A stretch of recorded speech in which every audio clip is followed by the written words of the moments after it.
आप देख रहे हैं भूतिया विला। दोस्तों, अगर आप चैनल पर नए हैं तो चैनल को सब्सक्राइब जरूर कर लें और साथ ही वीडियो को लाइक करके नीचे कमेंट बॉक्स में अपनी राय जरूर दें ताकि हम आपके लिए ऐसी ही भूतिया घटना और ला सकें। तो चलिए बढ़ते हैं आज की कहानी की ओर।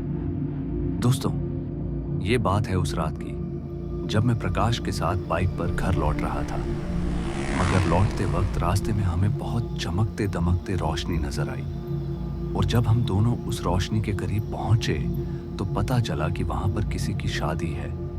मगर मैं वहां से आगे निकलने ही वाला था कि तभी प्रकाश ने कहा, यार आगे कहाँ जा रहा है, चलो हम भी शादी के लोगों में घुल मिल जाते हैं और पेट पूजा करने के बाद आराम से निकल लेंगे, वैसे भी घर पर दाल रोटी मिलेगी।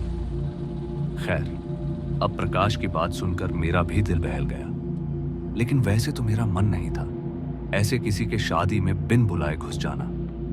मगर मुझे यह भी अच्छे से पता था कि प्रकाश फ्री की दावत तो किसी भी हालत में नहीं छोड़ने वाला, इसलिए उससे बिना बहस किए हम दोनों उस ओर मुड़ गए जहां पर शादी का कार्यक्रम चल रहा था।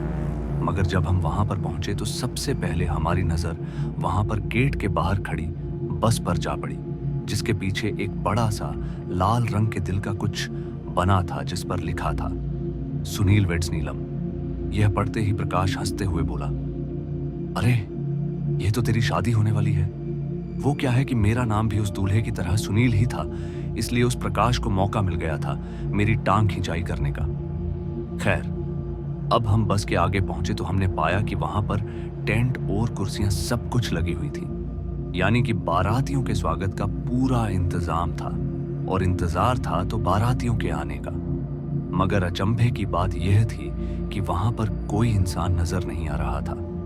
और इससे पहले मैं कुछ बोलता कि प्रकाश मजे लेते हुए बोला, क्या बात है सुनील, तेरी शादी में मैं ही इकलौता बाराती हूं क्या?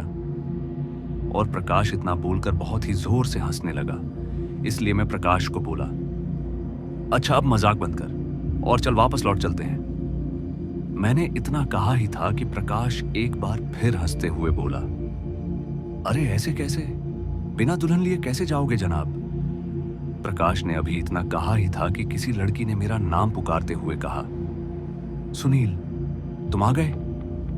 और यह सुनते ही मेरे पैरों में कंपन सी उठ गई थी, मगर वहीं प्रकाश को अभी भी मजाक ही सूझ रहा था और वह तभी हंसते हुए बोल पड़ा, अरे लगता है भाभी तेरे को बुला रही है, मगर भाभी तो कहीं दिखाई नहीं दे रही है। और ये सुनकर अभी मैंने गुस्से में पहले तो प्रकाश को एक खींच के लात मारी और बोला, अब कोई बकवास नहीं, चल चलें यहां से। और ये बोलकर अभी मैं बाइक स्टार्ट करने वाला ही था कि तभी प्रकाश ने कहा, अरे वह देख भाभी खड़ी है। इस पर मैं बोला, मान जा यार, नहीं तो तेरे को यहीं छोड़कर चला जाऊंगा, फिर देवर भाभी मिलकर खेलते रहना। मेरी बात सुनकर प्रकाश बोला, अरे वो मेरा मतलब है वहां पर कोई खड़ी है, देख तो सही उस तरफ। और प्रकाश के कहने पर जब मैंने उस तरफ देखा तो मुझे ऐसा लगा कि वहां पर कोई था जो अब घर के पीछे चला गया था। वैसे तो हम दोनों को उसी वक्त वहां से निकल जाना चाहिए था, मगर पता नहीं क्यों हमने ऐसा नहीं किया और मैं उतर के पीछे यह देखने चला गया कि आखिर वहां पर है कौन। और जब मैं और प्रकाश उस घर के पीछे पहुंचे तो हमने पाया कि उस घर के पीछे बहुत से गड्ढे खुदे हुए हैं, जिनमें से बहुत से गड्ढे भरे हुए थे तो वहीं बहुत से खाली भी, जिन्हें देखते ही प्रकाश बोल पड़ा, अरे इतनी सारी कब्र किसके लिए खुदी है भाई? मैं अभी आसपास देख ही रहा था कि प्रकाश फिर से बोला, अरे नहीं यार, लगता है मेरा फोन बाइक के पास गिर गया है, तू रुक मैं लेकर आता हूं। इतना बोलते ही प्रकाश झट से वहां से निकल गया, मगर उसके जाते ही मेरी नजर एक लड़की पर गई जो लाल जोड़े में थी, मतलब दुल्हन के लिबास में, मगर वह अपने हाथों से एक कब्र को मिट्टी से भरने की कोशिश कर रही थी। यह देखकर तभी मैं धीरे धीरे उस लड़की के पास पहुंचा और बोला, आप यहां क्या कर रही हैं? मेरे इतना बोलते ही वह एकदम से रुक गई और आहिस्ते से पलटी, मगर उसके पीछे पलटते ही जब मैंने उसका चेहरा देखा तो मेरा मन पता नहीं क्यों रोने को हो गया और मुझे अचानक ही बहुत ज्यादा दुख होने लगा। उसकी आंखों से गिरते हुए आंसू और उसका उदास चेहरा देखकर मुझे भी रोना आ रहा था। मैं अभी उसकी ओर बढ़ ही रहा था कि वह मेरे को अपने करीब आते देख थोड़ी घबरा गई और उसे देखकर ऐसा लग रहा था कि वह मुझसे कुछ छुपाने की कोशिश कर रही है। इसलिए मुझे यह समझते देर नहीं लगी कि उस गड्ढे में कुछ तो है जो वह मुझसे छिपाना चाहती है। इसलिए तभी मैंने दौड़कर उस गड्ढे में झांक कर देखा तो मेरी आंखें फटी की फटी रह गई। दरअसल उस गड्ढे में प्रकाश की लाश पड़ी थी और उसका सिर बीच में से फटा हुआ था और उसका आधा शरीर मिट्टी में धंसा हुआ था। प्रकाश को मरा पड़ा देख मेरी सांस भी रुकने को हो गई। हालांकि मैं समझ गया था कि अब मेरी ही बारी है, इसलिए मैं बिना पीछे पलटे ही वहां से भागा। और जब मैं बाइक के पास पहुंचा तो मैंने पाया कि बाइक के 2 टुकड़े हो रखे हैं और उस पर खून लगा हुआ है। मैं अब यही सोच रहा था कि अब क्या होगा कि तभी पीछे से आवाज आई, सुनील। अपना नाम सुनते ही मैं समझ गया कि यह दुल्हन है और अब मेरी हिम्मत नहीं हो पा रही थी कि मैं पीछे पलट कर देखूं। जिस वजह से मैं किसी मूर्ति की तरह वहीं खड़ा रहा और फिर जब मुझे लगा कि वो दुल्हन मेरे करीब आ रही है तो मैं एक बार फिर वहां से भागा। मगर जब मुझे वो दुल्हन सामने नजर आई तो मैं दोबारा पीछे पलटा और फिर मैं बस के अंदर जा घुसा। और मैं अभी बस में घुसा ही था कि मैंने देखा कि बस में 7 से 8 लोग पहले से ही मौजूद हैं, वह भी दूल्हे के लिबास में सेहरा पहने हुए। इसलिए मैंने उनसे तुरंत ही पूछा, यह सब क्या हो रहा है? मगर उनमें से कोई भी कुछ नहीं बोला। इसलिए मैं एक बार फिर चीखते हुए बोला, कौन है यह लड़की? इतने में ही वो दुल्हन बस के गेट पर आकर खड़ी हो गई।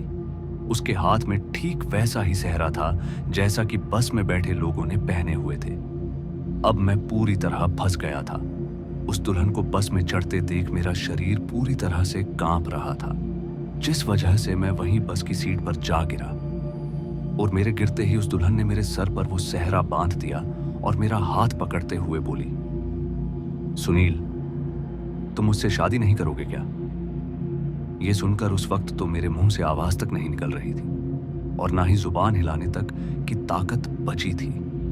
मगर तभी पता नहीं कैसे अचानक ही वो दुल्हन हवा में गायब हो गई और देखते ही देखते वो सारे दूल्हे भी।